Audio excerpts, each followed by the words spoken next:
Fable 3 is a game with a mixed reception largely because of the genre it falls into. I will leave it to the director to say it best. Moving more towards the action-adventure, and we're diminishing a little bit the RPG. We still love RPGs, we still adore RPGs, but we also love the drama and the excitement that action-adventure games bring. Okay, so it's more of an action-adventure than an RPG, which might upset some fans of the first two games, but as a standalone experience, it's simply extraordinary.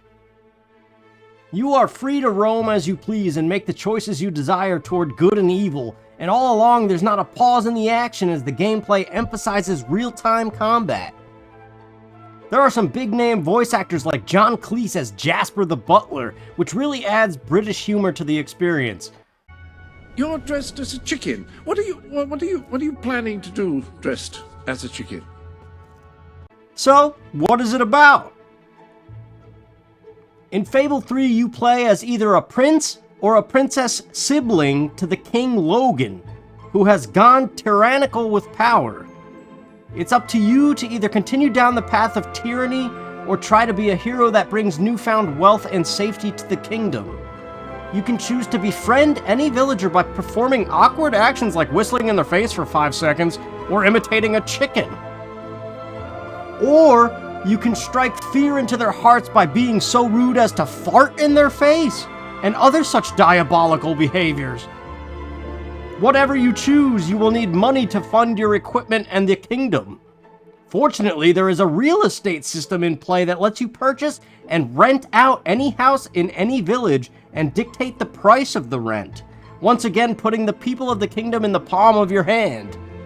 This monopolizing of the world is an addicting side mechanic to the game, and you can choose to rake in as much money as you want for your own house and decorate it as you see fit. So what about this live-action combat then? Well, you start out with just a fire spell, which is a bit clunky, but fine enough. Then shortly after, you are given the choice of either a warhammer or a sword, and then later still, a rifle or a pistol.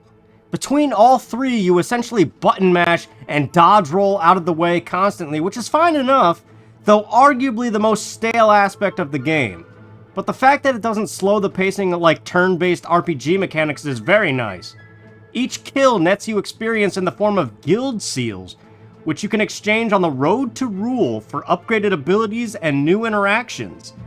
Additional seals can be awarded for completing side quests, which unlike some other games are actually inviting.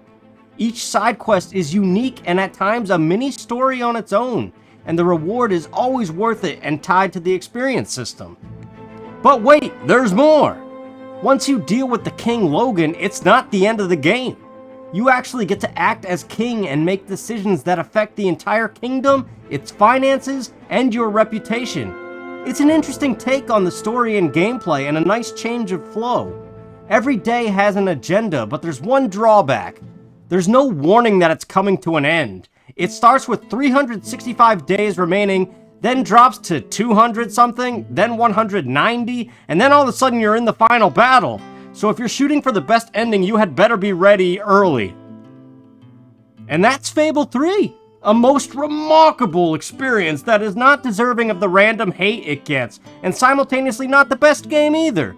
It's just sort of comfortably right there in the camp of good games, and that's bloody marvelous.